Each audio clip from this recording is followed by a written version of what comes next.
दिवसाची सुरुवात अशी बरोबर. आता हल्ली बघा एक टी व्हीवर नवीन ॲडव्हर्टायझेस आपण बघतो.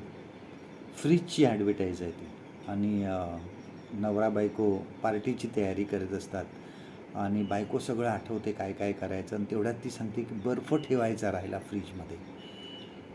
आईस क्यूब्स असतात ते बर्फाचे तुकडे आणि ते राहिले टाकायचे आणि तो नवरा सांगतो काही काळजी करायची नाही.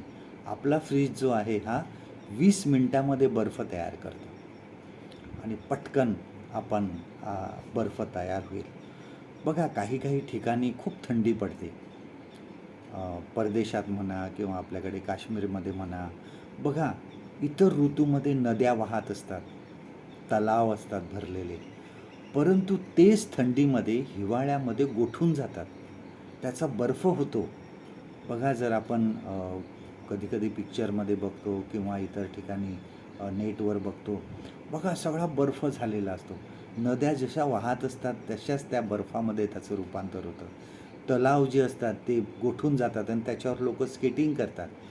म्हणजे पटकन पाण्याचा बर्फ होऊन जातो, थंड्यामुळे ते गोठून जातो. आपल्या आध्यात्मिक जीवनामध्ये कधी आपण गोठून जातो का? आपण थंड पडून जातो का? बऱ्याच वेळेस असं होतं की आपलं काही काम झालं नाही, आपल्या प्रार्थनेला उत्तर मिळालं नाही, तर आपलं आध्यात्मिक जीवन थंड होऊन जातं. आपण थंड पडून जातो, आपण देवापासून दूर जातो, प्रार्थना करत नाही आपण मग, किंवा आपण चर्चला जात नाही, किंवा आपण अन्य काही लोक अन्य देवांच्या मागे लागतात आणि बघा अशा प्रकारे आपण थंड पडून जातो. जुना करार ज्यावेळेस आपण वाचतो, बघा ज्यावेळेस मोशे सिनाय पर्वतावर गेला आणि त्याला यायला उशीर झाला, त्यावेळेस लोकांनी काय केलं, इस्रायल लोकांनी सोन्याचं वासरू बनवलं आणि त्याची पूजा करायला लागली. शेवटी देवाने सांगितलं की मोशेला की जा बघ तिकडं, बघ लोक काय करायला लागलेले आहे, सोन्याचं वासरं करून त्याची पूजा करायला लागलेले आहे. आणि बऱ्याच वेळेस आम्हाला असं वाटतं की देवाचं आमच्याकडे लक्ष नाही, देव आमच्यापासून दूर गेलेला आहे, देव आम्हाला विसरला आहे आणि अशा परिस्थितीमध्ये आपण थंड पडून जातो. आम्हाला असं वाटतं की दूर गेलेला आहे देव, परंतु लक्षात ठेवा की तसं नाही. देव हा सर्वत्र आहे, त्याचं आमच्यावर लक्ष आहे. प्रत्येक आमच्या हालचालीवर त्याचं लक्ष आहे.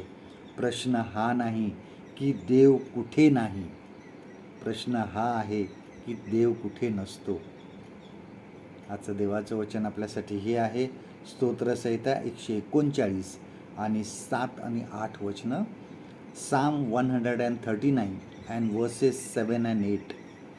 मी तुझ्या आत्म्यापासून कोठे जाऊ, तुझ्या समक्षतेपासून कोठे पळू.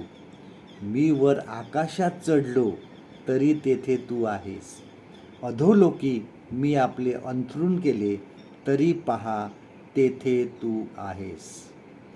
परमेश्वर करो आजचा दिवस तुमचा आशीर्वादित करो.